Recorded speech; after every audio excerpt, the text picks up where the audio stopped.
வணக்கம். மாதாந்திர இலவச அரிசி டிசம்பர் மாதம் முதல் ரேஷன் கடைகளில் வழங்கப்படும் என முதல்வர் ரங்கசாமி அறிவித்துள்ளார். புதுச்சேரியில் மத்திய அரசின் தேசிய உணவு பாதுகாப்பு சட்டத்தின் கீழ் வறுமை கோட்டின் கீழ் வாழும் மக்களுக்கு இலவச அரிசிக்கான பணம் குடும்ப தலைவர் வங்கி கணக்கில் நேரடியாக செலுத்தப்பட்டு வருகிறது. தேர்தலின் போது பொதுமக்களின் கோரிக்கைகளை ஏற்று முதல்வர் ரங்கசாமி இலவச அரிசிக்கான பணத்திற்கு பதில் மீண்டும் அரிசி வழங்கப்படும் என பட்ஜெட்டில் அறிவித்தார். முதற்கட்டமாக தீபாவளி பண்டிகையை முன்னிட்டு அனைத்து ரேஷன் கார்டுகளுக்கும் 10 கிலோ அரிசி 2 கிலோ சர்க்கரை வழங்கும் பணி நடந்தது. மேலும் இது தொடர்பாக முதல்வர் ரங்கசாமி சட்டசபையில் கூறுகையில், சிவப்பு ரேஷன் கார்டுக்கு 20 கிலோ, மஞ்சள் ரேஷன் கார்டுக்கு 10 கிலோ இலவச மாதாந்திர அரிசி டிசம்பர் முதல் வழங்கப்படும் என தெரிவித்தார். இந்தியாவிலே முன்மாதிரி மாநிலமாக குழந்தைகள் மற்றும் பெண்களுக்கு பல்வேறு நலத்திட்டங்களை புதுச்சேரி அரசு செயல்படுத்தி வருவதாக மகளிர் மற்றும் குழந்தைகள் மேம்பாட்டுத்துறை பொறுப்பு இயக்குநர் இளங்கோவன் பெருமிதம் தெரிவித்துள்ளார். புதுவை அரசு மகளிர் மற்றும் குழந்தைகள் மேம்பாட்டுத்துறை சார்பில் குழந்தைகள் தின விழா லாஸ்பேட்டையில் உள்ள நகராட்சி திருமண மண்டபத்தில் இன்று நடைபெற்றது. முத்தியால்பேட்டை குழந்தைகள் மேம்பாட்டு திட்ட அதிகாரி செல்வகுமார் தலைமையில் நடைபெற்ற விழாவில் வைத்தியநாதன் எம்எல்ஏவின் துணைவியார் ரமா வைத்தியநாதன், லாஸ்பேட்டை ஆரம்ப சுகாதார நிலையத்தின் முதன்மை மருத்துவ அதிகாரி டாக்டர் நளினி ஆகியோர் முன்னிலை வகித்தனர். விழாவில் சிறப்பு விருந்தினராக ஆதிதிராவிட நலத்துறை இயக்குநரும் மகளிர் மற்றும் குழந்தைகள் மேம்பாட்டுத்துறை பொறுப்பு இயக்குநருமான இளங்கோவன் கலந்து கொண்டு பல்வேறு போட்டிகளில் பங்கேற்ற குழந்தைகள் மற்றும் அங்கன்வாடி ஆசிரியர்கள், பெற்றோர்களுக்கு பரிசுகள் வழங்கி பாராட்டினார். தொடர்ந்து விழாவில் பேசிய இயக்குநர் இளங்கோவன், இந்தியாவிலே முன்மாதிரி மாநிலமாக முதல்வர் ரங்கசாமி தலைமையிலான அரசு குழந்தைகள் மற்றும் பெண்களுக்கு பல்வேறு நலத்திட்ட திட்டங்களை செயல்படுத்தி வருவதாகவும் அதனை சரியான முறையில் பயன்படுத்தி தாய்மார்கள் பயன்பெற வேண்டுமென வலியுறுத்தினார். பெண் குழந்தைகள் பிறந்தால் ரூபாய் 50,000 வைப்பு தொகை, திருமண உதவித்தொகை, கலப்பு திருமண உதவித்தொகை, 2 பெண் குழந்தைகள் பிறந்தால் உதவித்தொகை மற்றும் தாய்மார்கள் கருவுற்றுதல் முதல் குழந்தை பிறப்பது வரை அங்கன்வாடி மூலம் சத்தான உணவு கண்காணிப்பு என பல்வேறு சேவைகளை வழங்கி வருவதாகவும் தெரிவித்தார். குழந்தைகளுக்கு 5 வயது வரை ஊட்டச்சத்து உள்ள உணவுகளை கொடுப்பதன் மூலம் அவர்கள் எந்த நோயின் பாதிப்பும் இன்றி ஆரோக்கியமான குழந்தைகளாக வளருவார்கள் என்றார். இந்த நிகழ்ச்சியில் மகளிர் மற்றும் குழந்தைகள் மேம்பாட்டுத்துறை அதிகாரிகள், அங்கன்வாடி ஆசிரியர்கள், ஊழியர்கள் மற்றும் பெற்றோர்கள் உட்பட பலர் கலந்து கொண்டனர். புதுச்சேரி 100 அடி சாலை ரயில்வே சுரங்கப்பாதை சர்வீஸ் சாலை பணி 17 மாதம் கடந்து முடியாததால் பொதுமக்கள் அவதியடைந்து வருகின்றனர். புதுச்சேரி இந்திரா காந்தி சிக்னலில் இருந்து கடலூர் செல்லும் 100 அடி சாலையில் ரயில்வே மேம்பாலம் கட்டப்பட்டுள்ளது. மேலும் மூடப்பட்ட ரயில்வே கேட் அருகே ரயில் பாதை கீழ் ரெடிமேட் கான்கிரீட் மூலம் சுரங்கப்பாதை அமைக்கப்பட்டது. ஆனால் சுரங்கப்பாதைக்கு வடக்கு மற்றும் தெற்கு பக்கம் சர்வீஸ் சாலை மற்றும் வடிகால் அமைக்கப்படவில்லை. சுரங்கப்பாதையின் இருபுறத்திலும் 75 மீட்டர் நீளத்திற்கு சர்வீஸ் சாலை மற்றும் வடிகால் வாய்க்கால் SITPI வங்கியில் புதுச்சேரி அரசு ரூபாய் 5.38 கோடி கடன் பெற்றது. கடன் தொகை மூலம் பொதுப்பணித்துறை சர்வீஸ் சாலை அமைக்கும் பணி கடந்த ஆண்டு மே 10ஆம் தேதி துவங்கியது. 10 மாதத்தில் கட்டி முடிக்க தனியார் கட்டுமான நிறுவனத்திற்கு பணியாணை வழங்கப்பட்டது. ஆனால் 17 மாதம் கடந்தும் இதுவரை சுரங்கப்பாதை சர்வீஸ் சாலை பணி முடியவில்லை. கட்டுமான பணிகளை முடித்து சுரங்கப்பாதை சர்வீஸ் சாலை திறக்க அப்பகுதி மக்கள் கோரிக்கை விடுத்துள்ளனர். எழுத்தர் செந்தில் விஸ்வநாதன் எழுதிய யார் சொல்லக்கூடும் வாழ்வில் தேடல்களை என்ற நூலினை சபாநாயகர் செல்வம், அமைச்சர் நமச்சிவாயம் ஆகியோர் வெளியிட்டு சிறப்பித்தனர். எழுத்தாளர் செந்தில் விஸ்வநாதன் எழுதிய யார் சொல்லக்கூடும் வாழ்வின் தேடல்களை என்ற நூல் வெளியீட்டு விழா புதுவை தமிழ்ச்சங்க வளாகத்தில் நடைபெற்றது. நூலாசிரியர் செந்தில் விஸ்வநாதன் தலைமையில் நடைபெற்ற விழாவில் சபாநாயகர் செல்வம், அமைச்சர் நமச்சிவாயம், ஆதிதிராவிட நலத்துறை இயக்குநர் இளங்கோவன் ஆகியோர் கலந்து கொண்டு நூலினை வெளியிட்டு வாழ்த்துரை வழங்கினார்கள். இந்த நிகழ்ச்சியில் காஞ்சிமா முனிவர் கல்லூரி பேராசிரியர் முனைவர் கிருஷ்ணகுமார், தாகூர் கல்லூரி உளவியல் துறை தலைவர் முனைவர் ராமபிரபு, ஆறுபடை வீடு மருத்துவக் கல்லூரி துணை பதிவாளர் பெருமாள், மணக்குள விநாயகர் செவிலியர் கல்லூரி பேராசிரியர் ஆயி மற்றும் அரசு துறை உயர் அதிகாரிகள் மற்றும் பொதுமக்கள் திரளாக கலந்து கொண்டனர். புதுச்சேரி கனகநேரி அருகே கஞ்சா விற்பனையில் ஈடுபட்ட 2 இளைஞர்களை கைது செய்த போலீசார் அவர்களிடமிருந்து கஞ்சா பொட்டலங்களை பறிமுதல் செய்தனர். புதுச்சேரி கோரிமேடு காவல் நிலைய எல்லைக்குட்பட்ட கனகன் ஏரி சாலை அருகே இளைஞர்கள் சிலர் அப்பகுதியில் உள்ள சிறுவர்கள் மற்றும் பொதுமக்களுக்கு கஞ்சா விற்பனையில் ஈடுபட்டு வருவதாக போலீசாருக்கு ரகசிய தகவல் கிடைத்தது. தகவல் அறிந்த சப் இன்ஸ்பெக்டர் ரமேஷ் தலைமையிலான போலீசார் சம்பவ இடத்துக்கு விரைந்து சென்றனர். அப்பொழுது மர்ம நபர்கள் 2 பேர் போலீசாரை கண்டதும் தப்பி செல்ல முயன்றனர். அவர்களை போலீசார் மடக்கி பிடித்து சோதனை செய்தனர். அப்பொழுது அவர்களிடம் 135 கிராம் கஞ்சா வைத்திருந்தது தெரிய வந்தது. இதையடுத்து போலீசார் அவர்களை கைது செய்து காவல் நிலையத்துக்கு அழைத்து வந்து விசாரணை நடத்தினர். விசாரணையில் சாரம் பகுதியை சேர்ந்த நவீன் என்கிற துப்பாக்கி மற்றும் பூமியன்பேட் பகுதியை சேர்ந்த ரேவந்த் குமார் என்பது தெரிய வந்தது. இதையடுத்து போலீசார் 2 பேர் மீது வழக்கு பதிவு செய்து கைது செய்து சிறையில் அடைத்தனர்.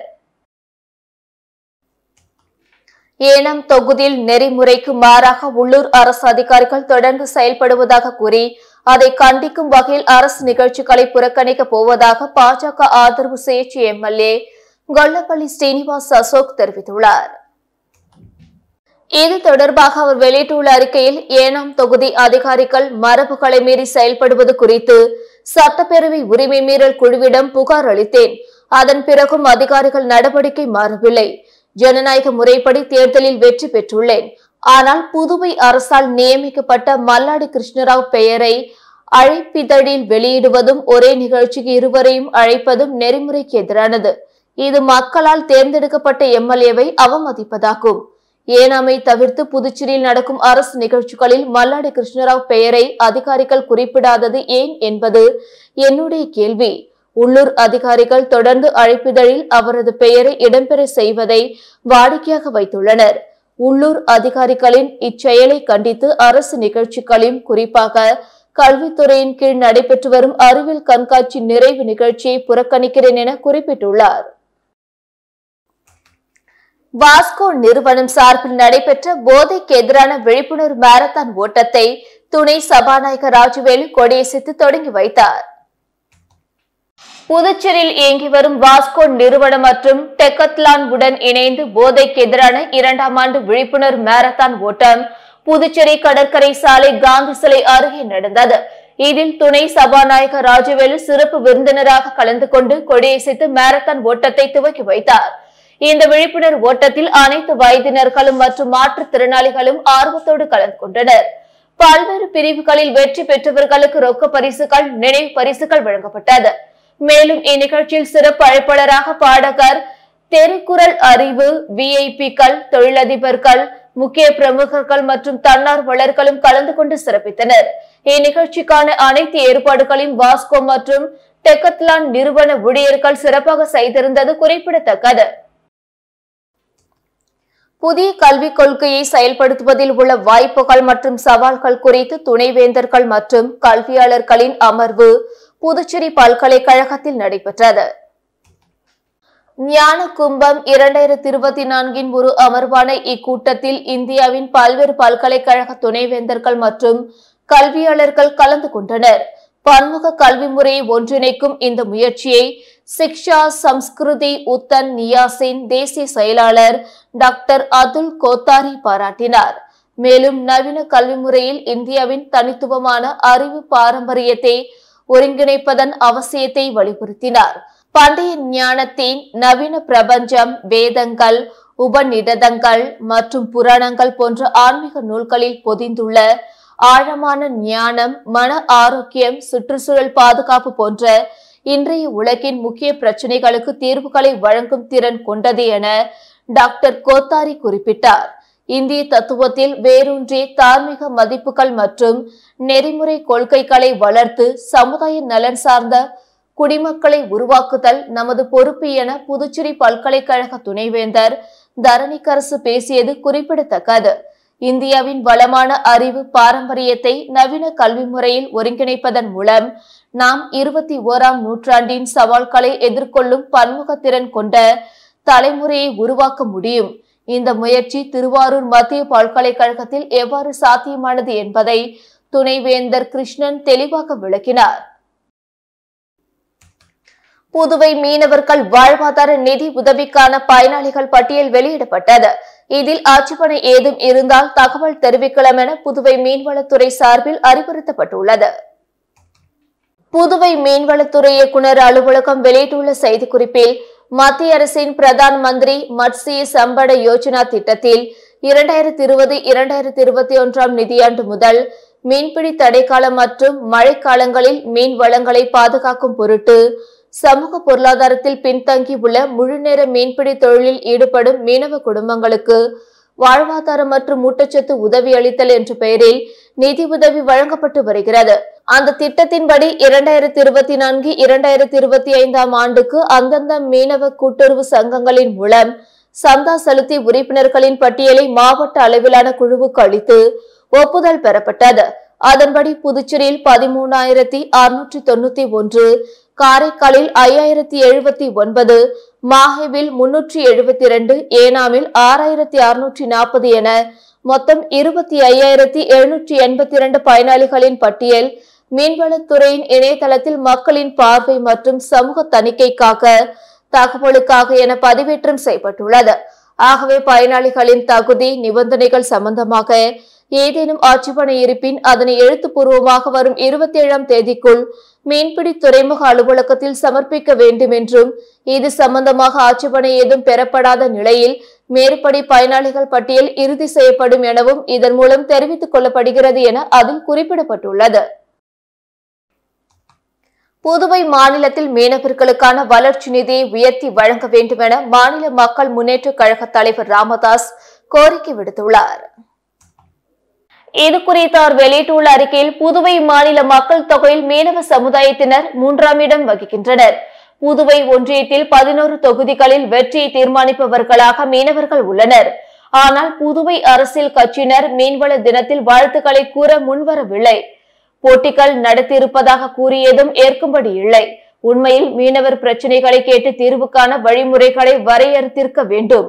மீனவர்களுக்கான 10% இட ஒதுக்கீடு, வளர்ச்சிக்குரிய நிதியை உயர்த்தியும் வழங்க வேண்டும் என்பது உள்ளிட்ட கோரிக்கைகளை நிறைவேற்றும் வகையில் மீனவர் தின விழாவை அரசு நடத்தியிருக்க வேண்டும் என குறிப்பிடப்பட்டுள்ளது.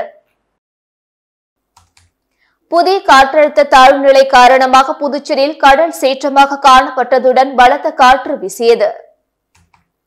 தெற்கு அந்தமான் கடல் மற்றும் தென்கிழக்கு வங்கக்கடல் பகுதியில் நிலவிய வளிமண்டல மேலடுக்கு சுழற்சி காரணமாக புதிய காற்றழுத்த தாழ்வு பகுதி உருவானது. இது காற்றழுத்த தாழ்வு மண்டலமாக வலுப்பெற்று அதற்கடுத்த 2 நாட்களில் வடமேற்கு திசையில் தமிழகம், இலங்கை கடற்கரையை நோக்கி நகரக்கூடும் எனவும், இதன் காரணமாக புதுச்சேரியில் 26ஆம் தேதி முதல் 28ஆம் தேதி வரை இடி மின்னலுடன் கனமழை பெய்யக்கூடும் என சென்னை வானிலை ஆய்வு மையம் தெரிவித்துள்ளது. புதிய காற்றழுத்த தாழ்வு பகுதி காரணமாக புதுச்சேரி கடற்கரையில் பலத்த காற்று நேற்று மாலை வீச தொடங்கியது. மேலும் கடல் சீற்றமும் சற்று அதிகமாக இருந்தது. புதுச்சேரி மாணவர் காங்கிரஸ் துணைத் தலைவரை வீடு புகுந்து தாக்கிய வழக்கில் தமிழக வெற்றி கழக நிர்வாகி மீது ரெட்டியார்பாளையம் போலீசார் வழக்கு பதிவு செய்துள்ளனர். புதுச்சேரி பூமியன்பேட்டை மாரியம்மன் கோவில் தெருவில் சிவபெருமான் தனது குடும்பத்துடன் வசித்து வருகிறார். இவருக்கு சிவபிரகாஷ், சூரியமூர்த்தி என 2 மகன்கள் உள்ளனர். இந்நிலையில் நேற்று மாலை மர்ம நபர்கள் 10க்கும் மேற்பட்டோர் வீட்டில் புகுந்து அங்குள்ள பொருட்களை சேதப்படுத்தியதோடு வீட்டில் இருந்தவர்களை தாக்கியதாக சிவபெருமாள் கொடுத்த புகாரின் பேரில் ரெட்டியார்பாளையம் போலீசார் வீட்டில் பொருத்தப்பட்டிருந்த சிசிடிவி காட்சிகளை கொண்டு விசாரணை மேற்கொண்டனர். விசாரணையில் சிவபெருமாள் மூத்த மகன் சிவபிரகாஷ் புதுச்சேரி மாநில மாணவர் காங்கிரஸ் துணைத் தலைவராக உள்ளார். அவருக்கு அப்பகுதியில் பிறந்தநாள் வாழ்த்து பேனர் வைத்துள்ளனர். அதனை முரளி என்பவர் கிழித்துள்ளார். இது குறித்து அவரது தாயார் கேட்டதற்கு தகாத வார்த்தையால் திட்டியதாக கூறப்படுகிறது. இதனால் ரெட்டியார்பாளையம் காவல் நிலையத்தில் புகார் அளித்துள்ளனர். இது குறித்து இரு தரப்பையும் போலீசார் காவல் நிலையம் அழைத்து விசாரணை மேற்கொண்டதில் பேனர் கிழித்ததற்கு முரளி மன்னிப்பு கேட்டதால் வழக்கு ஏதும் பதிவு செய்யப்படாமல் சமாதானமாக சென்றனர். தனது ஆதரவாளரை காவல் நிலையம் அழைத்து மன்னிப்பு கேட்க வைத்ததால் ஆத்திரமடைந்த தமிழக வெற்றி கழக நிர்வாகி அருள் பாண்டி, அருள்குமார், சாரங்கபாணி, முரளி, சஞ்சய், ரவி, சர்வீன், விஜய் பாரதி, கணேஷ் உள்ளிட்ட 10க்கும் மேற்பட்டோர் வீடு புகுந்து புதுச்சேரி மாநில மாணவர் காங்கிரஸ் துணைத் தலைவர் சிவபிரகாஷ் மற்றும் பொதுச் செயலாளர் சூரியமூர்த்தி அவர்களது தந்தை சிவபெருமாள் மற்றும் தாயார் ஆகியோரை சரமாரியாக தாக்கி அங்கிருந்த பொருட்களை அடித்து உடைத்து கொலை மிரட்டல் விடுத்தது தெரிய வந்தது. அதனைத் தொடர்ந்து தமிழக வெற்றி கழக புதுச்சேரி கதிர்காமம் தொகுதி நிர்வாகி அருள் பாண்டி மற்றும் அருள்குமார் உள்ளிட்ட 9 பேர் மீது வழக்கு பதிவு செய்து தலைமறைவாக உள்ள மேலும் 9 பேரையும் தேடி வருகின்றனர். ஊசூடு சட்டமன்ற தொகுதிக்குட்பட்ட ராமநாதபுரம் பகுதியில் வடிகால் வாய்க்கால் அமைக்கும் பணிக்கான பூமி பூஜையை அமைச்சர் சாய் சரவணன்குமார் தொடங்கி வைத்தார். ஊசூடு சட்டமன்ற தொகுதிக்குட்பட்ட தொண்டமனத்தம் மெயின் வழியாக ராமநாதபுரம் மாஞ்சாலை முதல் 10 கண் சந்திப்பு வரை செல்லும் RC22 சேதராப்பட்டு சாலையில் கிழக்கு பகுதியில் வடிகால் வாய்க்கால் அமைக்கும் பணிக்கு ரூபாய் 49.50 லட்சம் மதிப்பீட்டில் அரசாணை பெறப்பட்டு சாலை சீரமைக்கும் பணிக்கான பூமி பூஜை நடைபெற்றது. இந்நிகழ்ச்சியில் ஊசூடு தொகுதியின் சட்டமன்ற உறுப்பினரும் ஆதி திராவிட நலத்துறை அமைச்சருமான சரவணன்குமார் கலந்து கொண்டு விழாவிற்கு தலைமை தாங்கி பூமி பூஜை செய்து பணியினை தொடங்கி வைத்தார். இந்நிகழ்ச்சியில் தொகுதி ஒருங்கிணைப்பாளர் சாய் தியாகராஜன், தொகுதி தலைவர் ஐயனார், புதுச்சேரி பொதுப்பணித்துறை தலைமை பொறியாளர் தீனதயாளன், கண்காணிப்பு பொறியாளர் வீரசெல்வம், கட்டிடங்கள் மற்றும் சாலைகள் கோட்ட செயற்பொறியாளர் சுந்தரராஜு, உதவி பொறியாளர் சீனிவாசராம், இளநிலை பொறியாளர் குலத்துங்கன் மற்றும் கிராம பிரமுகர்கள், ஊர் பொதுமக்கள் திரளாக கலந்து கொண்டு இவ்விழாவினை சிறப்பித்தனர். திருப்பூணை கூட்டுறவு நூற்பாலையில் 1 லட்சம் மதிப்பிலான இரும்பு பொருட்களை திருடி 5 பேரை கைது செய்த போலீசார் திருடு போன இரும்பு பொருட்களை பறிமுதல் செய்தனர். புதுச்சேரி கூட்டுறவு துறைக்கு சொந்தமான திருபுவனை கூட்டுறவு நூற்பாலை கடந்த 6 ஆண்டு காலமாக உற்பத்தி இல்லாமல் மூடி கிடக்கின்றது. இந்த தொழிற்சாலையின் உள்ளே கோடிக்கணக்கான மதிப்பிலான பொருட்கள் பாதுகாப்பற்ற நிலையில் உள்ளது. இந்த நூற்பாலையில் தொழிற்சாலையின் பின்பக்கமாக கதவுகள் உடைக்கப்படும் சத்தம் கேட்டு அங்கு பணியில் இருந்த 2 காவலாளிகள் ஓடி சென்று பார்த்தனர். அப்பொழுது அங்கு இரும்பு தகடுகள் திருட்டு போயிருந்தது. அவற்றின் மதிப்பு ரூபாய் 1 லட்சம் ஆகும். அதனைத் தொடர்ந்து நூற்பாலையின் உற்பத்தி பிரிவு அதிகாரி பன்னீர்செல்வம் கொடுத்த புகாரின் அடிப்படையில் திருப்பூணை போலீஸ் சப் இன்ஸ்பெக்டர் குமாரவேலு, உதவி சப் இன்ஸ்பெக்டர் செல்வம் ஆகியோர் வழக்கு பதிவு செய்து விசாரணை நடத்தி வந்தனர். இந்த நிலையில் திருவண்டார்கோவில் பஸ் நிறுத்தம் அருகில் 2 பேர் மோட்டார் சைக்கிளில் வேகமாக சென்றுள்ளனர். அப்பொழுது ரோந்து பணியில் இருந்த சப் இன்ஸ்பெக்டர் குமரவேல் மற்றும் குற்றவியல் போலீசார் அவர்களை மடக்கி பிடித்து விசாரணை நடத்தினார்கள். அப்பொழுது அவர்கள் வைத்திருந்த இரும்பு பொருட்களை பல்வேறு இடங்களில் விசாரணை நடத்தி இரும்பு பொருட்கள் கைப்பற்றி விசாரணை நடத்தியதில் திருபுவனை கூட்டுறவு நூற்பாலையில் மேலும் 3 பேருடன் சேர்ந்து இரும்பு பொருட்களை திருடியதாக ஒப்புக்கொண்டனர்.